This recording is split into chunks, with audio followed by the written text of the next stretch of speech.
Shalom adik-adik, selamat pagi. Kita berkumpul lagi pada IHMPT hari Minggu tanggal 10 April tahun 2022. Pada hari Minggu ini, pada kelas EK akan dipimpin oleh Kak Fitri, sedangkan pada kelas DUI akan dipimpin oleh Kak Olin. Sebelumnya kita persiapkan dulu pembacaan ayatnya yang terambil dari untuk Mazmurnya dari Mazmur 28 ayat 6 sampai 9. Kakak ulang lagi, Mazmur 28 ayat 6 sampai 9, dan untuk pembacaan firman Tuhan terambil dari Yohanes 10 ayatnya ke-22 sampai 30. Yohanes 10 ayatnya yang ke-22 sampai 30. Baik adik-adik, sebelum kita mulai ibadah, kakak undang adik-adik bangkit berdiri, kita satu teduh sejenak.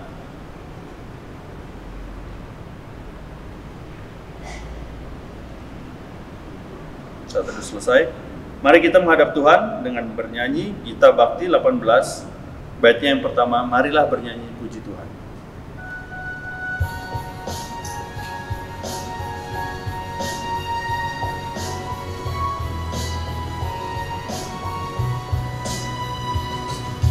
Marilah bernyanyi puji Tuhan, bunyikan seruling dan sasando.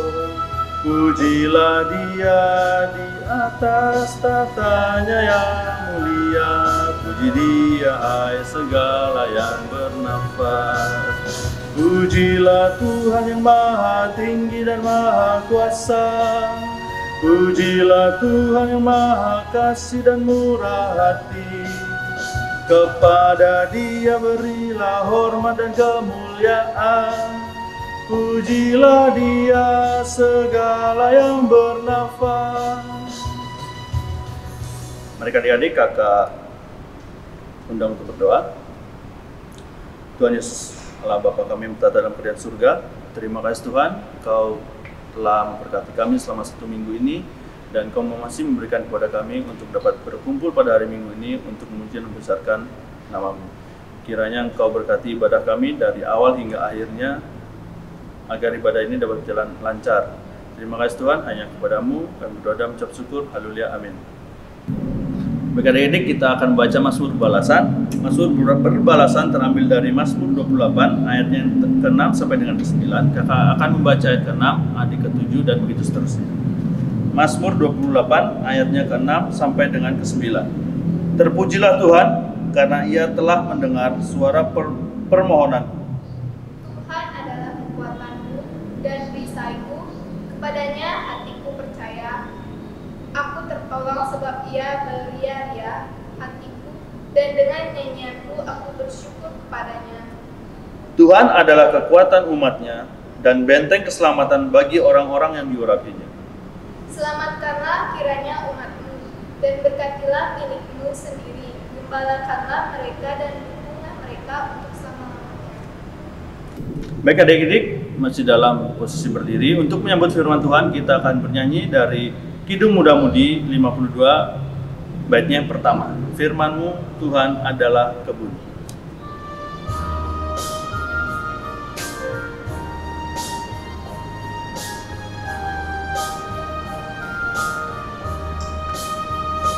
Firman-Mu Tuhan adalah kebun penuh kembang, yang datang ingin memetik, bersuka dan senang.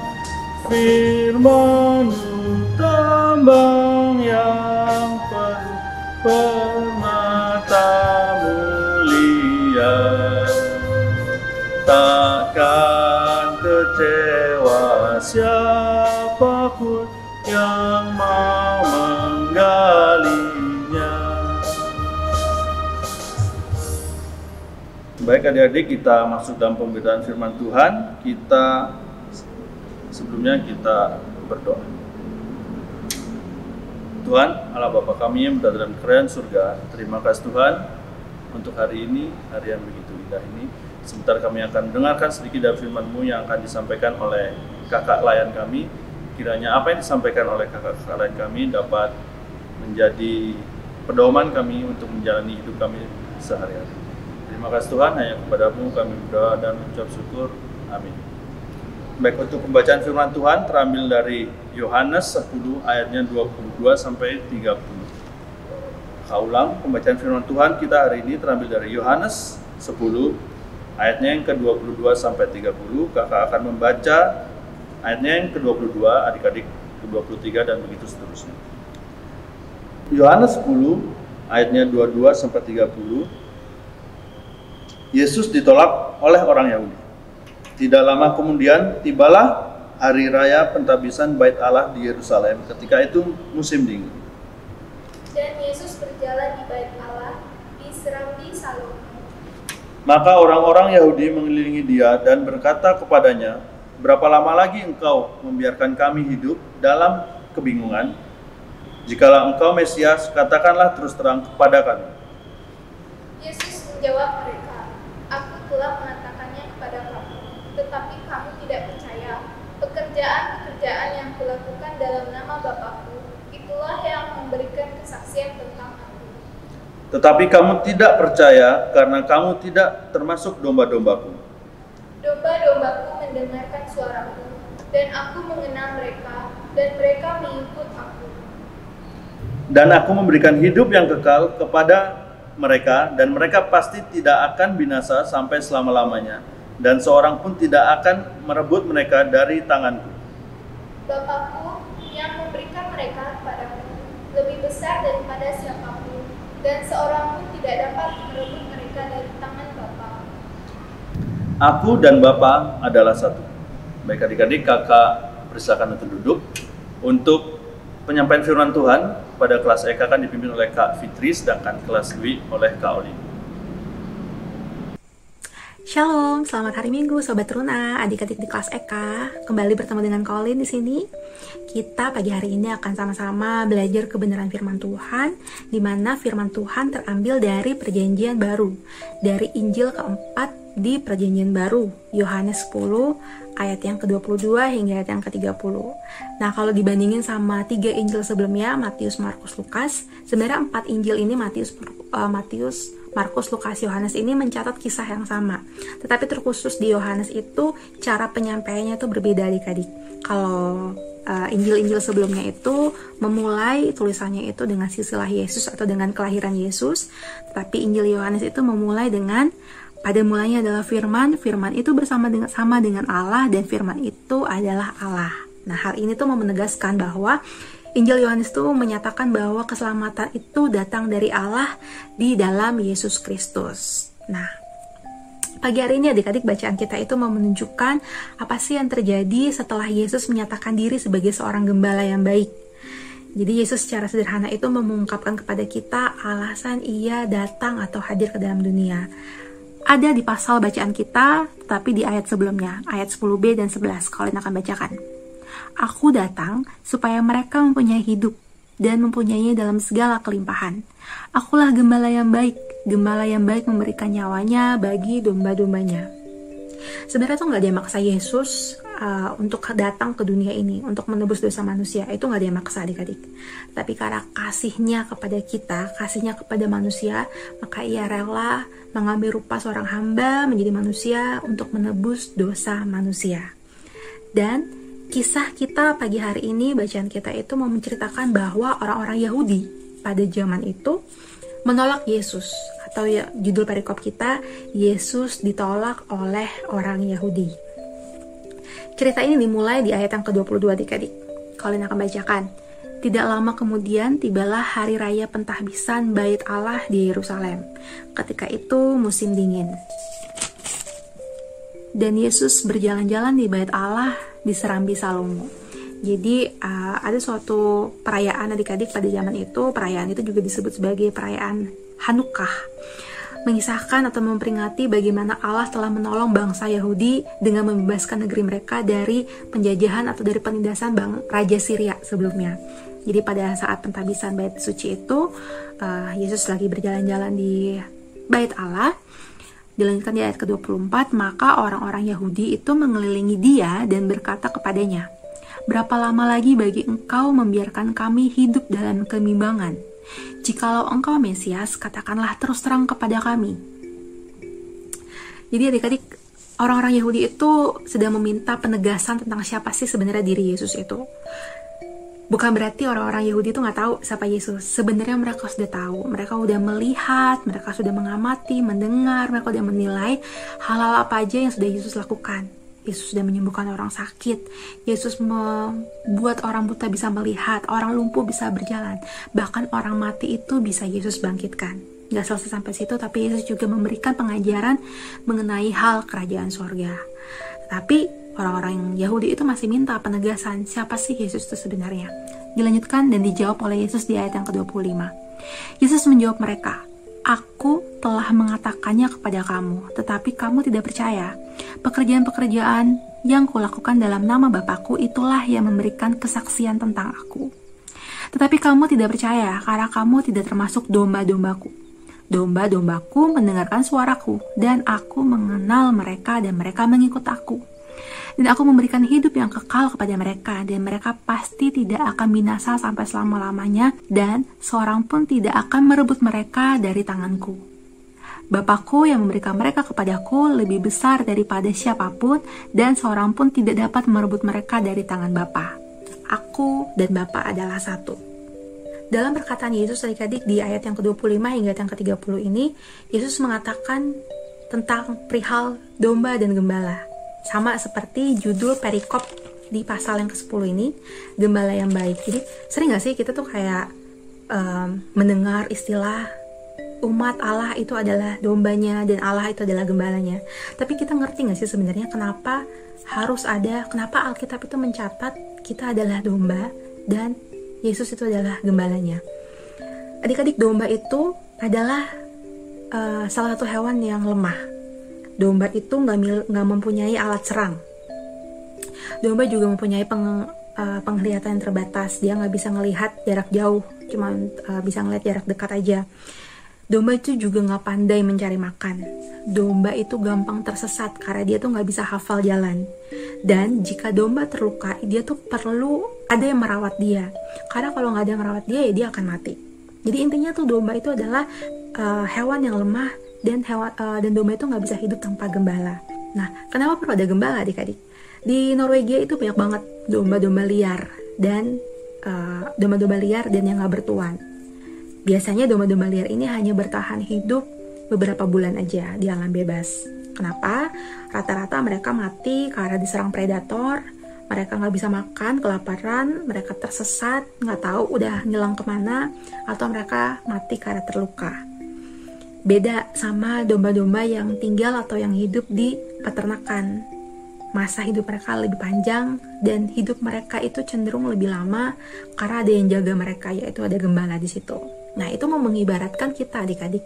Kita sebagai umat Allah itu diibaratkan sebagai domba yang kita nggak akan bisa ngapa-ngapain tanpa gembala kita, yaitu adalah Allah. Nah, itulah kenapa adalah istilah gembala dan domba itu. Itu merujuk ke sana pengertiannya. Dan kisah ini, kisah tentang penolakan Yesus itu nggak berhenti sampai di ayat 30 adik-adik. Sebenarnya ada yang lebih gimana lagi gitu kan di ayat selanjutnya. Kita baca sama-sama ya, dari ayat 31 hingga ayat 38. Sekali lagi orang-orang Yahudi itu mengambil batu dan melempari Yesus. Kata Yesus kepada mereka, banyak pekerjaan baik yang berasal dari Bapakku yang kuperlihatkan kepadamu. Pekerjaan manakah di antaranya yang menyebabkan kamu mau melempari aku? Jawab orang-orang Yahudi itu, bukan karena suatu pekerjaan baik maka kami mau melempari engkau, melainkan karena engkau menghujat Allah dan karena engkau sekalipun hanya seorang manusia saja menyamakan dirimu dengan Allah. Ayat 34, kata Yesus kepada mereka, tidakkah ada tertulis dalam kitab Tauratmu? Aku telah berfirman, kamu adalah Allah. Jikalau mereka kepada siapa firman itu disampaikan disebut Allah, sedang kitab suci tidak dapat dibatalkan, masihkah kamu berkata kepada Dia yang dikuduskan oleh Bapa dan yang telah diutusnya ke dalam dunia, engkau menghujat Allah? Karena aku telah berkata, aku anak Allah. Jikalau aku tidak melakukan pekerjaan-pekerjaan Bapakku, janganlah percaya kepadaku. Tetapi jikalau aku melakukannya dan kamu tidak mau percaya kepadaku, percayalah akan pekerjaan-pekerjaan itu supaya kamu boleh mengetahui dan mengerti bahwa Bapa di dalam aku dan aku di dalam Bapa. Jadi orang-orang Yahudi itu nggak percaya tentang Yesus. Bahkan ketika Yesus sudah melakukan pekerjaan-pekerjaan Allah pun, mereka tetap tidak mau percaya. Dan sampai sekarang adik-adik orang-orang Yahudi itu masih menanti Mesias yang mereka percayai itu. Nah sekarang pertanyaannya, relevan gak sih kisah ini dengan kisah kita zaman sekarang gitu kan adik-adik? Orang-orang non-Kristen adik-adik itu sering banget menyerang atau salah paham dengan pemahaman kita. Mereka menggunakan istilah kalau Yesus itu anak Allah, berarti Yesus itu punya bapa. Kalau Yesus punya bapa berarti posisinya tuh lebih rendah dari Allah gitu kan. Wah, berarti Allahnya orang Kristen itu beranak ya, atau Allahnya orang Kristen tuh kawin ya gitu. Kakak nggak tahu apakah di sekitar adik-adik itu juga teman-teman adik-adik yang non-Kristen itu mempertanyakan hal itu, atau mungkin adik-adik pernah membaca dan sebagainya. Tetapi jawabannya adalah tidak. Kenapa? Karena Allah yang kita sembah itu, Alkitab mencatat bahwa Allah itu adalah roh. Roh itu adik-adik itu nggak berbentuk. Roh itu tidak berfisik. Roh itu tidak beranak, apalagi kawin. Roh itu nggak kawin, apalagi beranak gitu kan. Allah itu adalah roh. Nah, tapi berarti apa sih maksudnya di sini kalau Yesus itu adalah anak Allah gitu kan? Tapi jangan lupa, selain Yesus itu anak Allah dikatakan, tetapi Yesus juga dikatakan sebagai anak manusia. Dalam perjanjian baru itu kurang lebih ada 40 kali Yesus disebut sebagai anak manusia, dan Yesus sering memperkatakan dirinya sebagai anak manusia. Apa sih artinya adik-adik anak manusia? Kalau sekarang pertanyaannya, anak manusia itu sama nggak dengan anak monyet, atau anak kucing, atau anak kambing? Bentuknya sama berarti kan, anak manusia, anak kucing, anak kambing, anak monyet, anak ayam itu sama gitu kan.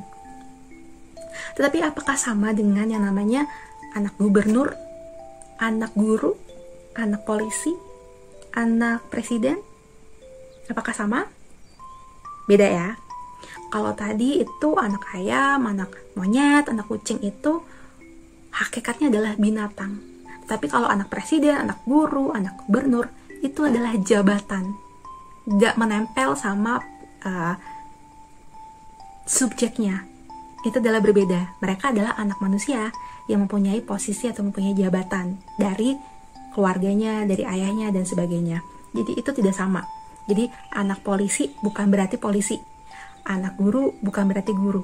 Tapi kalau anak manusia itu pasti manusia, anak monyet itu pasti monyet, anak kucing itu pasti kucing. Jadi hakikatnya itu adalah binatang, hakikatnya adalah manusia. Anak manusia hakikatnya adalah manusia, sungguh-sungguh manusia. Sama dengan kalimat anak Allah. Anak Allah hakikatnya adalah Allah, sungguh-sungguh Allah. Nah, jadi kita ini apa? Kak Olin, adik-adik yang di rumah itu apa? Apakah kita itu manusia atau anak manusia?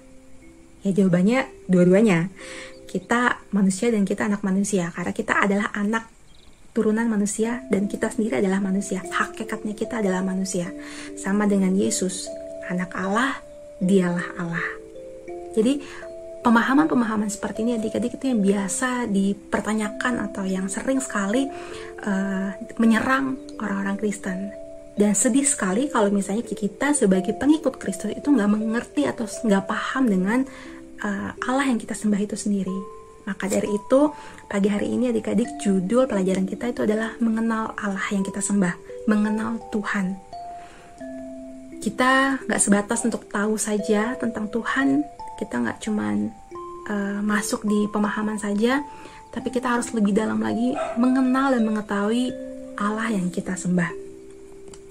Adik-adik di Matius pasal yang ke-14 ayat yang ke-33 itu tertulis, dan orang-orang yang ada di perahu menyembah dia, katanya sesungguhnya engkau anak Allah.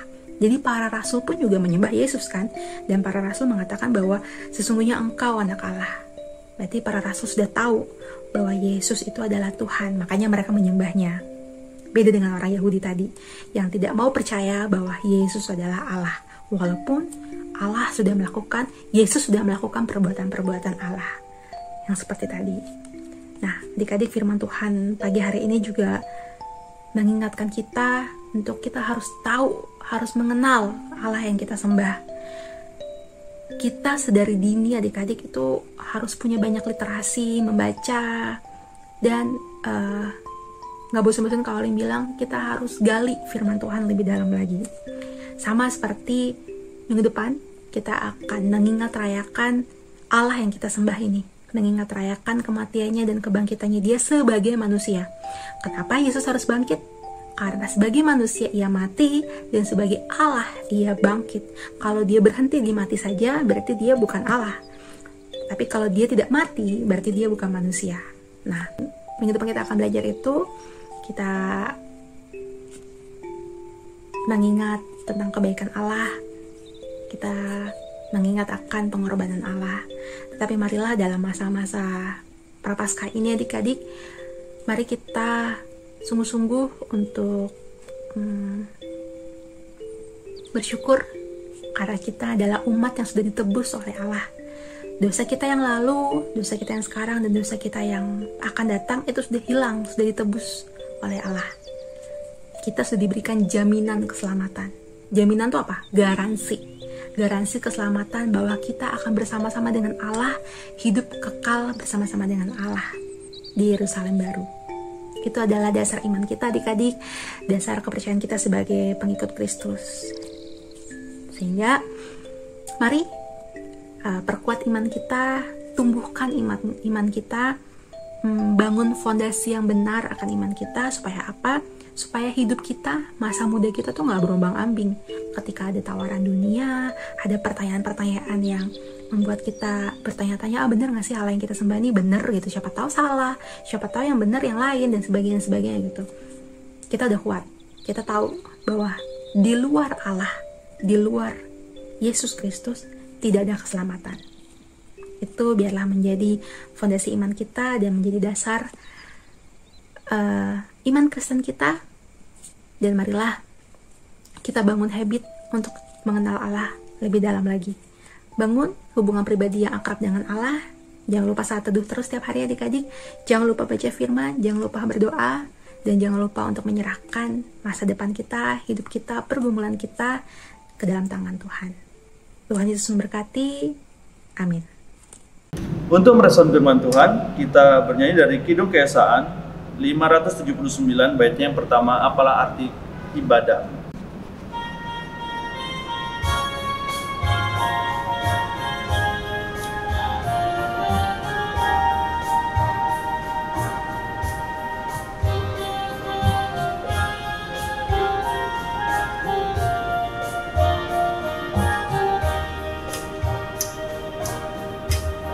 Apalah arti ibadahmu kepada Tuhan bila tiada rela sujud dan syukur? Apalah arti ibadahmu kepada Tuhan bila tiada hati tulus dan syukur? Ibadah sejati jadikanlah persembahan. Ibadah sejati kasihilah sesamamu. Ibadah sejati yang berkenan bagi Tuhan, jujur dan tulus ibadah murni bagi Tuhan.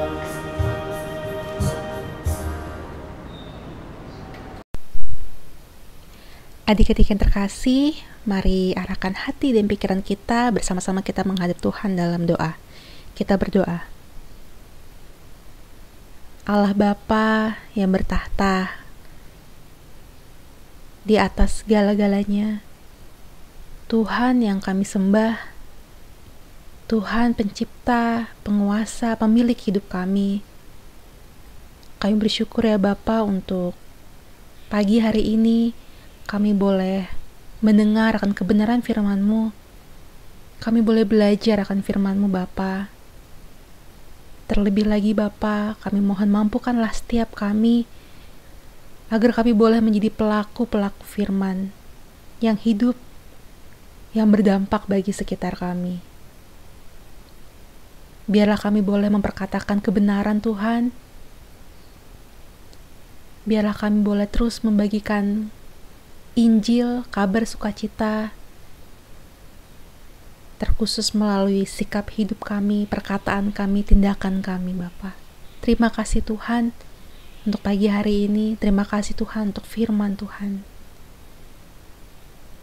Pagi hari ini juga Bapa, kami ingin berdoa untuk negara kami ini Bapa, Indonesia, dengan segala kondisi, pencapaian, bahkan pergumulan bangsa ini Bapa. Kiranya Kau mau memberkati segala rencana-rencana, segala program-program Tuhan yang akan diselenggarakan dalam waktu dekat maupun jangka panjang. Engkau juga mau memberkati dan memberikan hikmat kepada Bapak Presiden Bapak Jokowi dan jajarannya Tuhan. Kiranya Kau menolong mereka, memberikan mereka hikmat, kemampuan untuk boleh memimpin kami bangsa ini ke arah yang baik, ke arah yang benar Tuhan, di mana itu semua hanya seturut akan kehendak-Mu.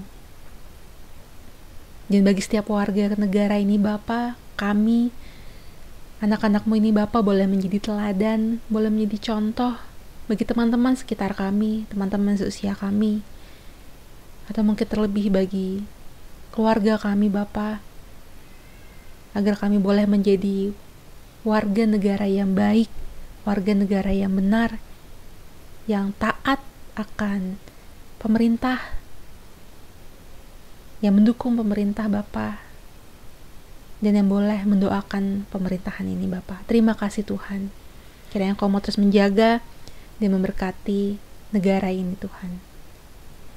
Bapa, kami juga ingin berdoa untuk orang tua kami, mama papa kami, oma opa kami, keluarga kami Bapa, di mana-mana tempat. Kiranya Kau menjaga kesehatan mereka, pekerjaan mereka Bapa. Kiranya Kau juga mau menjaga rencana-rencana mereka, dan Kau kiranya mau menolong segala pergumulan mereka Tuhan. Sertai mereka Tuhan, jaga lindungi mereka Tuhan. Biarlah hidup mereka boleh menjadi berkat bagi sekitar, dan hidup mereka boleh menjadi perpanjangan tangan-Mu Tuhan, untuk menyatakan kebenaran, menyatakan firman-Mu Tuhan di tengah-tengah kehidupan mereka. Dan kami Tuhan, anak-anak-Mu yang masih sangat muda ini Bapa, kami yang masih duduk di bangku sekolah SMP dan SMA ini Bapa, kami dengan pergumulan-pergumulan kami di sekolah, di ekskul kami Bapa, di rencana-rencana kami mencari universitas, kami mencari SMA lain Bapa, segala rencana-rencana itu Bapa kami pertaruhkan dalam tangan-Mu Tuhan. Mampukan kami Bapa, berikanlah kami kepekaan, berikanlah kami hikmat. Biarlah kami boleh mengetahui apa yang Engkau mau Bapa, bukan apa yang kami mau. Dan biarlah dimanapun Kau tempatkan kami bersekolah Tuhan, kami boleh menjadi terang dan garam situ Tuhan. Kami boleh menjadi berkat, teladan bagi sekitar kami, teman-teman kami, guru-guru kami. Terima kasih Tuhan. Terima kasih untuk ibadah pagi hari ini Bapa. Kiranya segala doa, permohonan, permintaan kami ini Bapa boleh terjadi baik hanya di dalam nama Tuhan Yesus Kristus, Tuhan dan Juru Selamat kami yang hidup, yang telah mengajarkan kami berdoa. Bapa kami yang di surga, dikuduskanlah nama-Mu. Datanglah kerajaan-Mu, jadilah kehendak-Mu di bumi seperti di sorga. Berikanlah kami pada hari ini makanan kami yang secukupnya, dan ampunilah kami akan kesalahan kami, seperti kami juga mengampuni orang yang bersalah kepada kami. Dan janganlah membawa kami ke dalam pencobaan, tetapi lepaskanlah kami daripada yang jahat. karena Engkaulah yang mempunyai kerajaan dan kuasa dan kemuliaan sampai selama-lamanya. Amin.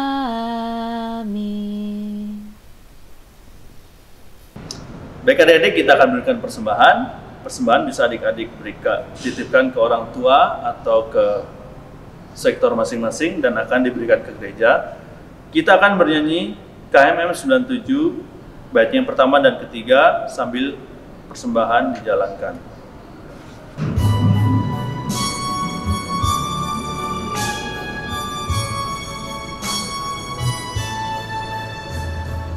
Di jalan hidup yang lebar sempit, orang sedih mengerang.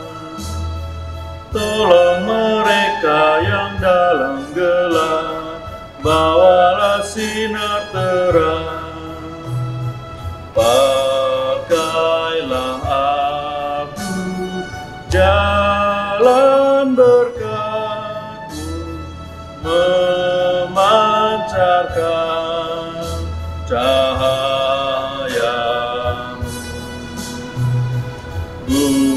Buatlah aku saluran berkat bagi siapa yang risau penat.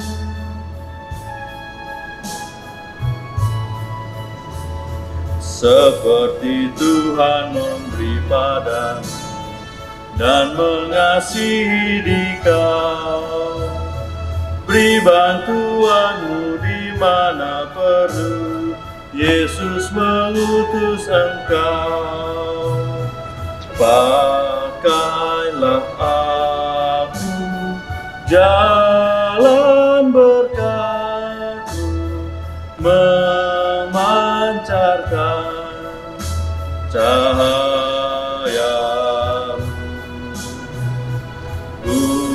Buatlah aku saluran berkat bagi siapa yang risau penat. Adik-adik, kakak undang bagi jadi kita akan berdoa untuk persembahan. Tuhan Allah Bapa kami bertata dalam kerjaan surga, terima kasih Tuhan atas berkat yang Kau berikan kepada kami, dan kami telah memberikan persembahan. Kiranya persembahan ini yang telah kami berikan dapat berguna bagi gereja-Mu. Hanya padamu kami berdoa dan mengucap syukur. Amin. Adik-adik, kita masuk dalam pengutusan. Kita bernyanyi Gita Bakti 46 bait yang pertama, Tuhan Yesus sungguh sayang padaku.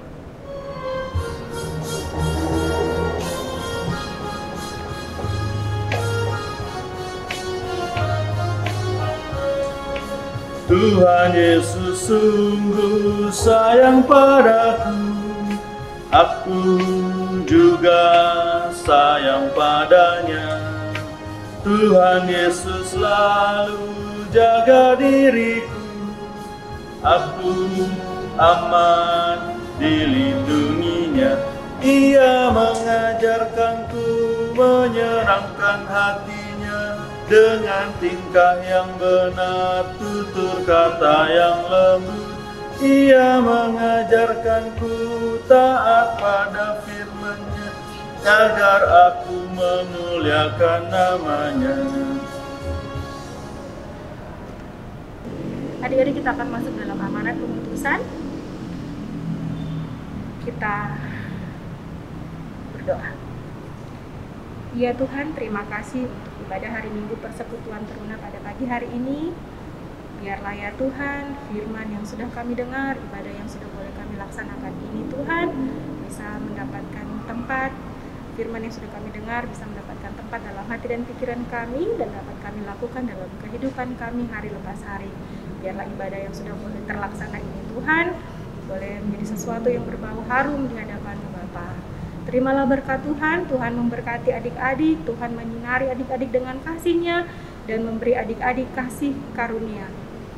Amin. Amin.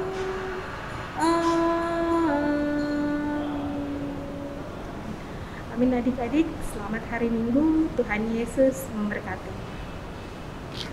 Ibadah selesai, selamat hari Minggu adik-adik, salam.